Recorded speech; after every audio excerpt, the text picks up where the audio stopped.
Welcome back, everyone. After an extended break for Bein Hazmanim, we're back with the weekly Haftara study session. And not for me to judge, but this is a great Haftara to come back to. It's the Haftara of the Tazria Metzora. It's a narrative. It has easy words. It's a really great story. And let's get into it. Okay, I would say it's powerful and exciting. But it's full of subtle ideas and subtle messages for us, and we'll have to decide which we want to focus on and which not. Let's review the narrative, okay? But to do so, the truth is we have to start before the Haftara, because the Haftara picks up in the middle of the story of the war of Aram against Mamlechet Yisrael, the 10 tribes, the Shomronim, as we would call them now. And on some level, Mamlechet Yisrael seems like easy pickings for Aram. Aram is a world power. They're a strong army. Mamlechet Yisrael is falling apart. And yet, for some reason, Mamlechet Yisrael seems to merit divine saving over and over again. For example, earlier in the Sefer, we're in Malachim Bet, when Aram has a plan to ambush Mamlechet Yisrael, Elisha tells him the plan, and it's foiled. When Aram wants to kill Elisha, he makes their soldiers look silly. Over and over again, their plans seem to be thwarted. But as we get to the end of Parak Vav of Malachim Bet, it seems like Aram's plans are going to work out. Their long-sought destruction of Mamlechet Yisrael is going to come true. Right? The siege of Shomron is actually working, together with a famine. There's nothing to eat. People are starving. They're destroyed. And as the king of Yisrael, Yehoram, walks around the walls to survey what's going on and survey what's left of his kingdom, he comes across two women. And it's so sad. It's like it's right out of Megillat Eicha. They're talking about how they're going to eat their children. That they're so hungry. Right? What could be more painful than a mother eating their child? And the king is broken by this, and he tears his garments, and the pasuk is clear. He's tearing his garments over the destruction of his kingdom. And under his garments, he reveals to the people that he's wearing sackcloth as a form of tshuva, I imagine. Okay, but that's what he's wearing underneath. And so the king, at this point, is clearly repentant, but he's also defiant.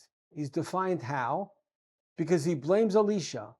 He thinks that in the ordinary course of things, yes, God is punishing the Shomronim, God is punishing Mamlechet Yisrael for good reason, but the Maisa, they're doing tshuva. And if it wasn't for Elisha, who's so stubborn, like his Rebbe, Eliyahu, and is stopping God from forgiving the Shomronim, they would have been forgiven.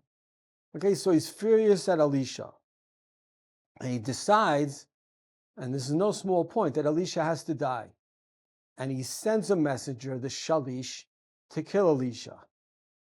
But before the messenger is able to do so, Elisha makes a startling prediction. The Psukim say, Vayomer Elisha, Shimu dvar Adonai, Ko amar Adonai, Ka'et machar sa'as solet b'shekel, v'satayim sorim b'shekel b'shar Shomron. Right? Elisha makes it's really doubly amazing. Not only is obviously the famine going to end, the siege will be lifted, but in the next day, the price will change so much. Right now, right, it's a terrible famine. So the price of wheat and the price of barley is very high. It's going to immediately not just go back to normal, the price is going to go all the way down. And not surprisingly, Vayan hashalish hashel hamelech nishan al yado et ish ha'elohim vayomar hine Adonai oseh arubot b'shamayim hayiyeh hadavar hazeh vayomer hincharo beinecha umisham lo tochel. So the shalish, it's a strange word, but it means a messenger or something like that. This shalish says, okay, even if you can imagine, that God makes windows in Shamayim, maybe if you can imagine that the siege is going to end, which would be a huge miracle in and of itself, how's the price going to return so quickly to cheap levels?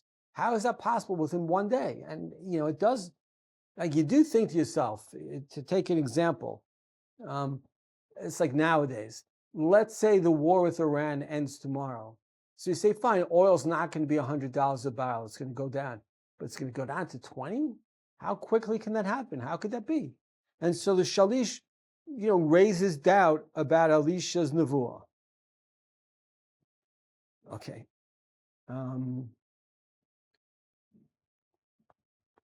The other thing, the other thing to point out here is that this is before the Haftara begins. But if the main point of our Haftara, and it is a point in the Haftara, that the Shalish is wrong and he's not going to benefit from it, as happens at the end of our Torah, right? You're not going to benefit from the low prices. So this should have been included in the Haftara. The Haftara should have started 2 psukim before it actually does. But the Haftara doesn't start, and it's worth asking. To my mind, it means that this is not the main message of the Haftara. Okay? Another question, which we won't really have time to address today, is what did the Shomonim do to merit God's protection? Right? The miracle is going to come true. The nevuah of Elisha is obviously true. What did they do? See, the sense you get is that the king was doing tshuva. Maybe it's not really reported in Psukim, but it's a question to think about. Why dafka now they're going to merit God's protection? Okay, but now we come to the actual Haftarah, right? The Haftarah actually begins outside of the besieged city, where there are 4 Mitzoraim. Mitzoraim loosely translated, not precisely translated, as lepers. Okay? Chazal and Sota say that the 4 Mitzoraim were Gehazi, who was Elisha's assistant in the prior stories in Malachim Bet, right? Just last week, he kind of lost his position because of his selfishness, because of materialism, his desire to benefit from miracles. Chazal say it's Gehazi and his 3 sons, but that's not really critical who they are. They, like everyone else, are starving. They're starving outside of the city. The other people are starving in the city. And they make the following decision. Vayakum baneshef, it's a strange word, neshef. It means a sort of nighttime. Lavoel machane aram, vayavo ad kitzei machane aram, v'nei sham ein sham ish. Right? They decide it's better to be killed by Aram than to die of starvation. Let's try. And they go to Aram, and the camp is vacant. Vadonai hishmiya et machane aram kol rechav, kol sus, kol chayo, gadol, vayamru ish el achiv. Hine sachar aleinu melech Yisrael et malchei hachitim vet malchei Mitzrayim lavo aleinu. An amazing, amazing miracle, right? God made it sound like a gigantic army was coming to challenge Aram. And Aram thought, okay, the Melech Yisrael must have hired another army from the Chitim, from Mitzrayim, to come as his ally to beat us back, right? And it's so realistic, and these are not children. It's so realistic. They run away. They leave everything in the camp, and they run for their lives. Vayakum vayusu baneshef, the same word we saw 2 psukim before, in the darkness. Vayazvot ahalehem vetsusehem vetchamorhem hamachane kasharhi vayanusu al nafsham. They run away. They leave everything exactly as it is. Vayavo hamitzoraim ha'ela ad kitzei hamachane vayavo el oel echad vayochlu vayishtu. They eat and drink. Vayisu misham kesef bezahavu begadim, and they basically start taking the stuff that's there, right? Gold and silver and clothing. Vayalchu vayatminu, and they go and they bury it because they want to keep it. Vayashuvu vayavo el oel acher vayisu misham vayalchu vayatminu. And they come back and go to the next tent, and it's empty, and they loot the next tent, etc., etc. And they could have kept going. So it's obviously an amazing miracle that HaKadosh Baruch Hu does, and it is kind of underplayed in the psukim. It's one pasuk. Okay, God, we shmiya the whole sound. The focus is on the Mitzoraim, not on the miracle. And the question is, okay, God made this great miracle. Maybe it's a nes nigla even. But can there be a nes nigla that no one knows about? Right? Somebody has to tell Am Yisrael. They're in a siege. They're locked within the walls of the city. If no one tells them, they're going to die of starvation. Right? So the Mitzoraim, who were about to benefit greatly personally, they could have looted the whole camp for themselves. They could have kept all of it. They could have kept all the food, right? They're not even allowed to go back into the city because the Mitzoraim, they were kicked out of the city till their period of Hesker is over. But they make the selfless, maybe even the heroic decision that they're going to tell Am Yisrael. They're not going to keep it all for themselves. They're going to share. Certainly, by the way, if it's Gei Chazi, right, it's an incredible form of tshuva. First, he was a little selfish, and that's why Elisha fired him from his job, and he got Metzora, he got Saras, but now he's back, and now he's learned his lesson, and he's not going to be selfish anymore. Vayomru ish el reyehu lo chen anachnu osim hayom hazeh yom b'sorahu. Right, we're acting inappropriately, these people say to themselves. It's a great day for the Jewish people. V'anachnu machshim v'chikinu ad har boker u'mitza'anu avon v'ata l'chu v'navo v'nagida beit hamelach. We need to tell them, yes, we could benefit for ourselves, but there'd be something terribly wrong with that if the Jews die. So they go to the shar, they tell the person, they get the message through, right? Of course, the king doesn't really believe them because he thinks it's a trick that Aram is playing on him, right? They must be hiding and waiting for the Jews to come out of the walled city, and then they'll attack them. But okay, the king has no options, so he sends the few remaining horses and the few remaining men to report. Now, again, the miracle itself is downplayed in the Navi. It's almost like it's an afterthought. But the fact of the matter is, it's an amazing miracle, and it's one that we should stop and think about, even in the context of the Mitzoraim. Okay, but now let's go back to the story. Says the Psukim, Vayetze ha'am vayavozu et machane aram. Right, they loot it. The people go out. They see that it's true. They loot the camp. They're starving. Vayihi sa'a solet b'shekel v'satayim sorim b'shekel kidva Hashem. And exactly as the Navi had prophesied, is what happened. There's such an abundance of food, apparently Machane Aram, an enormous amount of soldiers, an enormous storehouse of food and provisions. And it basically changes the price so that now wheat and barley and all the things that we care most about are incredibly cheap. V'hamelech hifkidet hashalisha shenishan al yado al hashar. Right, the king put this messenger who was in charge of, who had originally told Elisha it can't be, didn't believe the nevuah. He gave him a job to basically guard the gate and make sure the flow of people, was correct. Vayirmisuhu aham bashar vayamos. He gets trampled by the people at the gate. Ka'asher diber hish ha'elokim asher diber b'redet hamelech elav, as Elisha had prophesied. Vahi kidaber ish ha'elohim el hamelech lemor sosayim sorim b'shekel usa'as solet b'shekel yiyeh kait machar b'shar shomron. Exactly as Elisha had prophesied, that's what happened. Vayan hashalisha ta'ish ha'elokim vayomar v'nei Hashem oseh arabot b'ashmaim hayeh kadavar hazeh vayom hincharo ebeinecho misham lo tochel. That's exactly what happened, right? So, and the Haftara ends vahi lo kain vayimusu ta'ish ha'am bashar vayamot, and he was trampled at the gate. So it could be that in addition to the Navi's prophecy coming true, it could also be that the reason why the original story is not included in our Haftara is because it's repeated at the end of our Haftara. Right? It could be it's a significant story. It's very, very important, obviously, and a very important message for us to know that the Navi was correct, and as amazing as it sounded originally, and when the Shalish said, I don't believe it, you sort of understand why the Shalish said that. Okay? So maybe the story is repeated to make the point that it's really, really significant to us to know that the Navi knew this in advance. Okay? But there's a bigger issue here, I think, and it's the last point I want to make about Haftara. What does it mean to be a Metzora? What does it mean to have tsaras? So we translated loosely originally as leprosy. There's a famous Ramban in Vayikra in this week's Parsha in Tazria, Perik Yud Gimel Pasuk Mem Zayin, says Rabban Va'abeged Chiyeh Bo Negat Tzaras. That's the pasuk. The Ramban comments on that. Ze einenu b'teva klal v'lo hoveh ba'olam.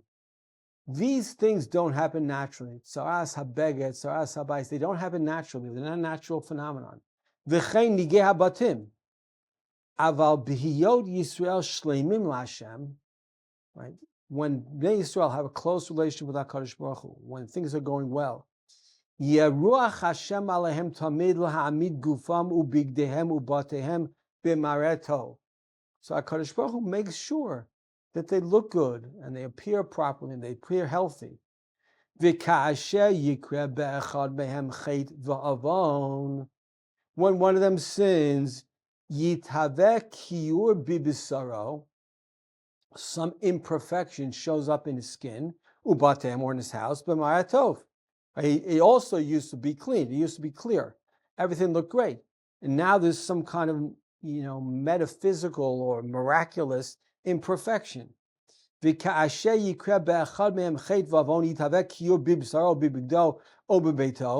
Laharot ki Hashem sar me'alav.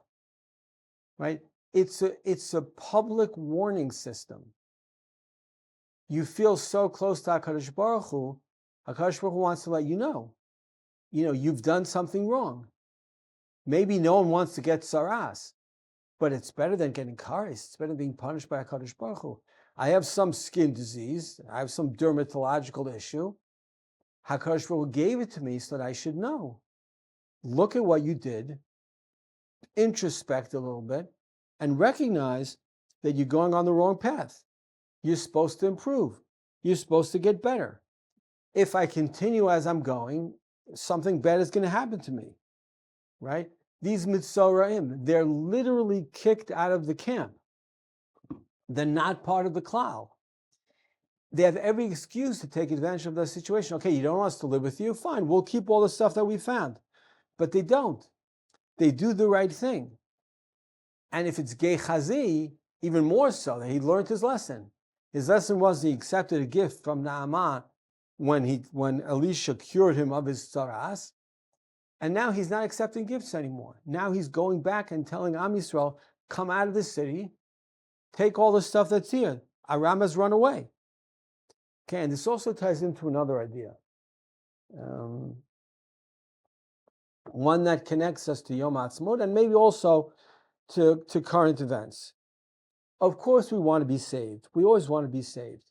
And more or less, the truth is we want to be saved miraculously, because that's even better.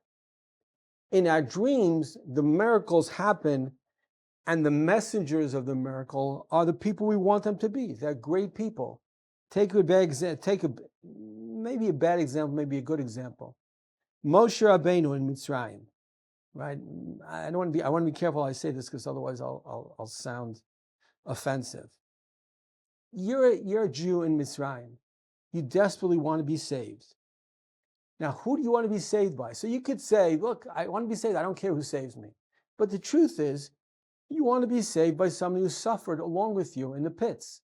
You want to be saved by someone like Aaron HaKohen, who was with you the whole time, who knew the pain of slavery, and who could appreciate and share with you the joy of salvation.